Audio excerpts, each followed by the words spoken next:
So, Tiny Tina's Wonderland. That's where we're starting today. Shawn has been playing a lot of it. It's fun. Yeah. So yeah. Tell me about it. What did you like? What did you hate? Let's go. Well, first of all, it's a Borderlands spin-off game. Have you ever played a Borderlands series game before? I probably only played about like 20 minutes of one of the games. Tired of waiting! No more waiting! Need a face shot! Boom! Squish! Yay! Shoot me in the face! Okay, so you at least get the basic concept of it. Yeah. So Tiny Tina's Wonderland, like all Borderlands games, it is your looter shooter kind of RPG first-person shooter type of game. Tiny Tina's Wonderland is no exception at all. But what makes this one interesting is that it has that tabletop RPG kind of Dungeons and Dragons. Yeah, I was gonna say, I thought it looked kind of weird when I watched like a little gameplay trailer of it. I thought it was like not Borderlands.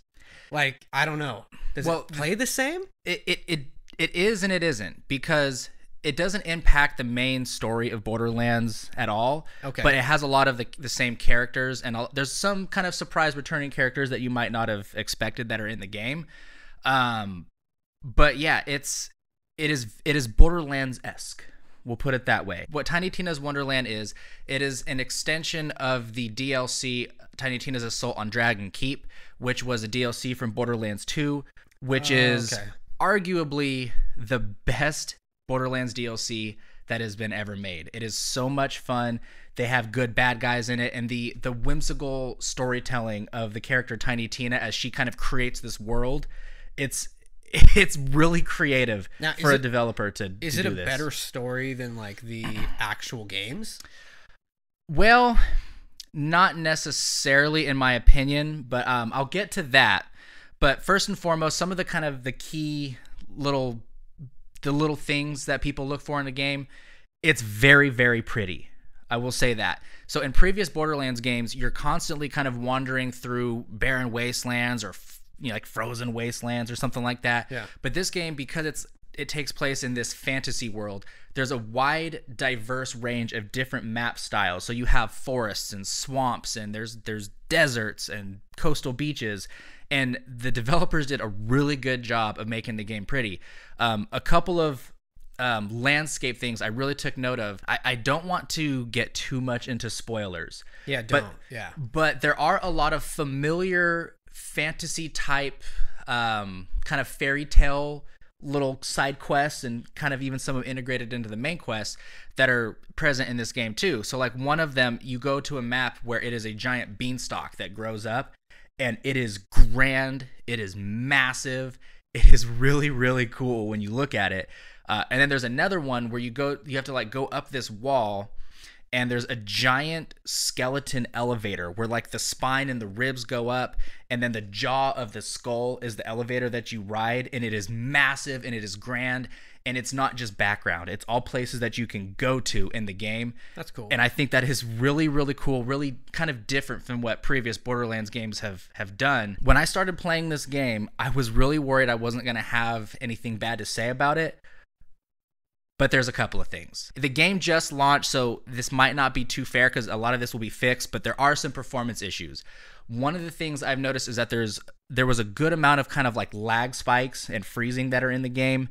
And you're playing on the... I'm playing on the Xbox Series X, so to be fair, it might be different for PC, it might be different for PS5, so I can only speak for the Series X.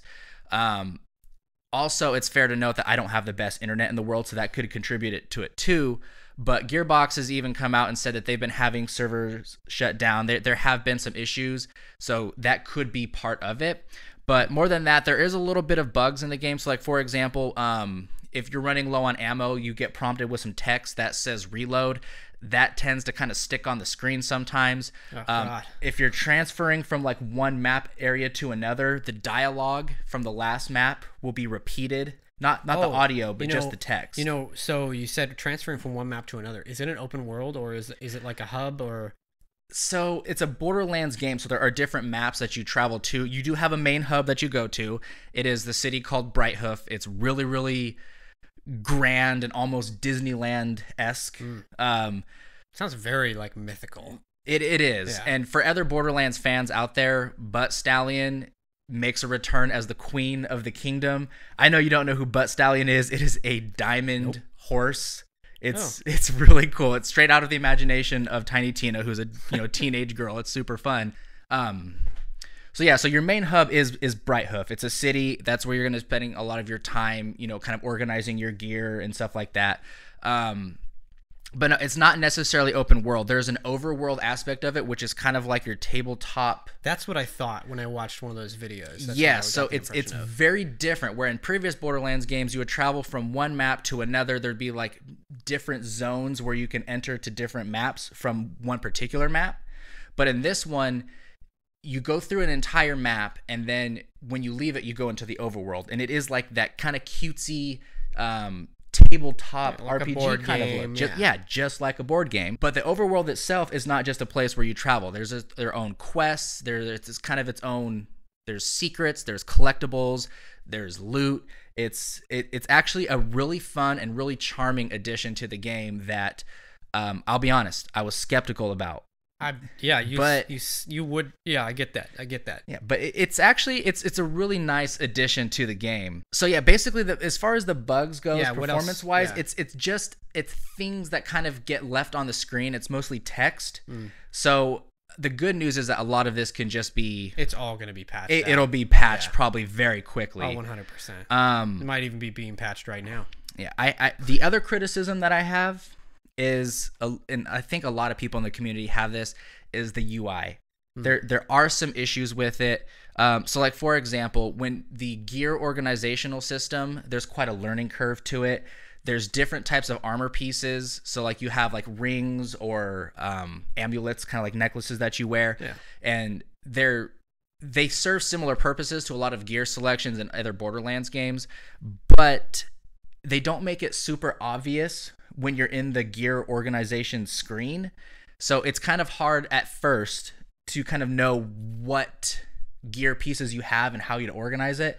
But after a couple hours of gameplay, I was able to figure that out, and it was not really an issue to me. There's just kind of a learning curve that I wasn't the biggest fan of, because it's easier in other Borderlands games. UI is huge to me, especially like when you're looking at like your items and your gear and stuff. Like if anyone's ever played Skyrim, like that's got to be the worst like organization system in their UI. The UI itself looks very pretty, but it just doesn't operate like, and granted it's a 10-year-old game, right? This game's old, but I think that's a big factor that will like turn me off to a game instantly. It's not that it's, I think this is a lot prettier of a gear org system than Skyrim. And it's the way that you scroll through the menus, it's fine. It's just literally the icon for the gear itself. It doesn't make it clear, and now when you hover over it, you can kind of get the information that you need to. But sometimes when you're farming for loot in the game, it's harder to see what you're dealing with. Yeah. The other UI thing I had an issue with is the compass and map system. And I apologize, I'm comparing a lot of this to actual other Borderlands games, so that's what I'm comparing it to. That's fair. I mean, it is. Same developer, same franchise. That's right. But it seems like it's really easy to get lost. I found myself having to look at the map a lot, looking for the waypoints. Now, there's a compass on the top right corner of the screen, like most games have, that shows a little picture of the map, but it has like an arrow that more or less points you in the direction of the waypoint. Whereas in previous Borderlands games, it actually kind of shows you the waypoint diamond itself, and so it's easier to kind of track where you go from waypoint to waypoint. And that wasn't quite as easy to navigate in this game. But just like the gear org system, I was able to more or less figure it out as I played the game a little bit longer. Again, it's not like it's bad. It's just a learning curve, you know? Now, as far as the story goes, I'm going to get all the negatives out of the way first, because I'm going to spend a lot of time talking about what's good about this game, because there's a lot that's good about this game. For some people, the story criticisms that I have, again, it's not impactful to the main Borderlands storyline. Some people might have a problem with that. I think it's great. It's its own kind of standalone story. It's fun.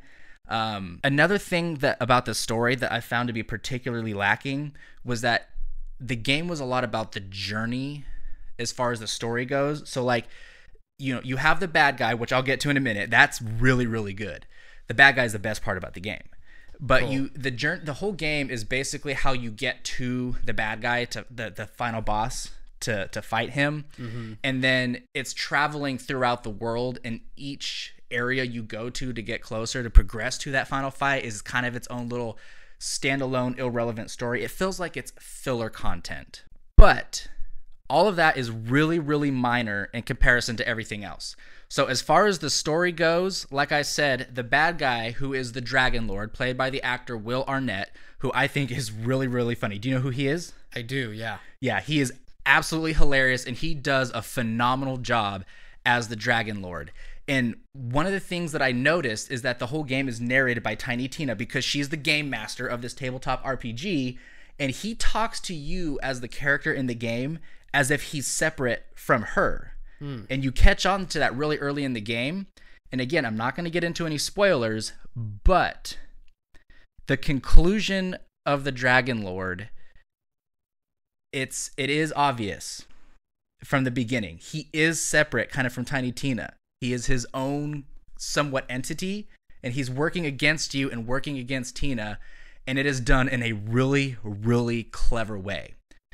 So you take that, and then along with just typical Borderlands style games, it's very whimsical, very comical. The voice acting is phenomenal. You have two kind of companions that are there around the table with you in the tabletop version of the game. One of them is played by Andy Samberg, who is really, really hilarious. And I think he does a great job in the game too. There's another one that's played by Wanda Sykes. I'll admit, I'm not a Wanda Sykes fan. I do not think she's funny, but in this game, I think she did a really, really good job.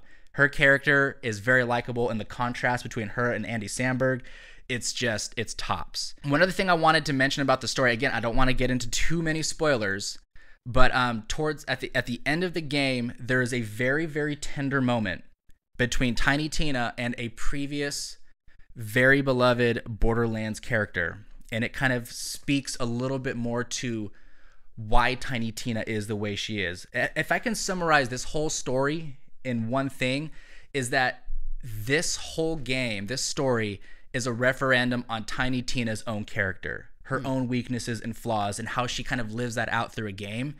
And then you can kind of see that be tied in at the very end from the conclusion of the origins of the Dragon Lord, and then kind of that tender moment between somebody that is very close and important to Tina, who any Borderlands fan, you might even know who I'm talking about, but by the end of the game, when you play it, it'll be very clear. And I kind of found it to be pretty emotional. That's cool. Well. Yeah, it sounds like good character development, good writing. That's something that Gearbox has been really good at with this Borderlands series, is that their characters are just awesome. Now, the meat and potatoes of this game, like any Borderlands game, is just simply the gameplay itself. Okay? It is very, very fast paced, like other Borderlands games. There's a lot of how do I put this? It's very satisfying when you are killing enemies, you're fighting bosses. One thing I did want to note is that when you're playing the game, in previous Borderlands games, there was a lot of like screen pollution. So like if you catch an enemy on fire, you see the numbers of damage that pop up around them. In previous Borderlands games, if somebody was on fire, you'd see just this plethora of numbers just going and sprouting in all different directions. It covers a lot of the screen. It can be very overwhelming. This game really improved on that. So you can still deal out all those same and many different types of damage, but there's more of like this waterfall of the numbers that come out of the enemy, and it's very clean. It doesn't cover a lot of the screen, and it's not overwhelming. So I think, and that's not even an issue I really thought about in previous Borderlands games. Yeah. And then this, I noticed about how much of an improvement it was, and I could not be happier with it. I love numbers when I'm attacking something. I do too. I love to see numbers, but I get what you mean. It can be, you're like, I don't want to see too much because I can't pay attention to any of it. I want to see enough. I want to still be able to see the screen, like what's going on. But yeah, well, especially in a fast-paced shooter game, you want to make sure that you're still targeting all the enemies that you do, not numbers. Right, they're just popping out of the screen all over the place. But in like other Borderlands games, there is just a crap ton of different types of guns and weapons and gear selections. One thing I think that they did really good about in this game is that they got rid of the grenades like previous Borderlands games, which there might be a couple of different builds throughout the entire series where grenades were viable. which is to say they're pretty much useless. But in this game, the grenades are replaced with spells. They are very fun, very colorful. There's a wide variety of different elements and different things that the spells can Makes do. sense. It's like a Dungeons and Dragons style. That's what it is. It should have spells. Yeah, that's cool. The tabletop game that you're playing is called Bunkers and Badasses. Oh, that's which even is better. I love it. It's Borderlands-esque, and it's just its own unique twist on it. That's awesome. But yeah, the spells, they're really satisfying, and they're actually very, very powerful. You can build a raid boss killing character based off of your spells. And that's what's kind of getting into what I think is the best part of the game. Borderlands games in the past, and I'm going to mention Borderlands 2 real quick, there are very powerful builds that you can do, but there's like maybe only a couple of them. You have to do this in order to be able to solo raid bosses. Borderlands 3 made that better. There's a wider variety of builds that you can do with weapon combinations, with gear and your skill trees and that. But in this game, the diversity of your build, you can be very powerful and with a lot of different types of builds, right? There's a multi-class system in this game, which is really, really fun. And I can see future DLCs where there's more classes that come out. So the classes that you have is you have the one that's my personal favorite, the one that I chose, which is the Spell Shot. It's kind of like your typical mage, and it combines magic with your guns and your bullets. It's very interesting and fun. There's a Stabomancer, which is like your typical kind of knife-wielding, stealthy, critical damage type of rogue type of character. You have a Clawbringer, which is more of like your lightning damage sort of paladin that comes with its own wyvern companion. That's another great thing about this game. There's a lot of companions, and that's cool. A lot of fun. Companions are super fun. I know a lot of people like them. There's a Graveborn character, which is class, not character. There's a Graveborn character that is your dark damage dealing, kind of sacrifice your health to deal damage sort of thing. Warlock. More or less, yes. Yeah. That's really fun. So the Spore Warden that has a mushroom companion, and it's got like a poison sort of class to it, and it has an action skill ability where you use a bow and arrow. Very fun and also very powerful, by the way. And then there's like this, it's called a Berserker because it deals cryo damage, which is frost. And obviously things that are frozen take better melee damage, which a Berserker is really good at.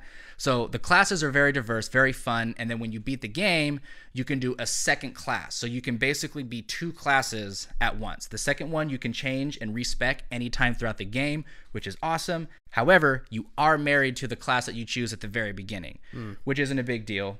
Because a lot of people that play Borderlands, they can do multiple playthroughs. The last thing I want to say about the game is that what is a big thing with Borderlands games is the post game. The post game in previous games, there's a lot of raid dungeons and raid bosses, and you're having to go back to previous boss fights and refarm for loot that you can still do in this game. But there's also a system called the Chaos Trials, where you get into random dungeons, and any previous bosses that you fought and beat throughout the game, including DLCs. When a DLC boss comes out and you beat it, that boss will also be in the Chaos Trials as part of the random encounters. Cool. And so there's a very fun way where you can get a lot of very strong loot by completing these. And then there's the Chaos Trials, which is the same sort of concept as the Chaos Dungeon, where unlike Mayhem mode from Borderlands 3 or the True Vault Hunter and Ultimate Vault Hunter in Borderlands 2, it's similar to that, where the enemies get very strong buffs, but yet they give you better loot. The Chaos Trials allows you to advance your Chaos level all the way up to level 20, and then at that point, that is the peak, at least for now, until patches or DLCs come out. But yeah, it's a lot of fun to grind your way up through that, start getting some really, really powerful loot. The game itself is just, it's from the gameplay perspective, I think it is the best I've seen in a Borderlands series. Wow. So with that, if I'm going to give this game a rating from an F tier to an S tier, I'm going to give this game a very solid A-. An A-. The reason why is because, like I said, the story is a little bit lacking compared to previous Borderlands games. And then there's some of the bug issues, which I know are fixable. So long story short, my main criticisms of the game are either fixable or very, very minor. But as far as a game goes, I think it's absolutely phenomenal. If you are interested in just sort of a first-person looter shooter type of game for the first time, you never played Borderlands, this is a very, very fun one to get into, and you don't have to have the backstory of previous Borderlands games to enjoy the story of this one. Cool. And then the gameplay itself, it's just phenomenal. I love it. I played it all weekend long, like literally every hour of the weekend when I got it, and I'm still playing it now. There's a lot to do, even post-game, especially with the DLCs coming out soon. There will be even more, but seriously, a very, very solid game if you're interested. I'm ready to borrow it. You can borrow it. You just have to get the Series X. Actually, I don't think that's true. I think you can still play it on the Xbox One. Yeah, you're right. You're right. I can still play it on the Xbox One. Yeah. But it's a good excuse. Yeah, because I want to hang on to it.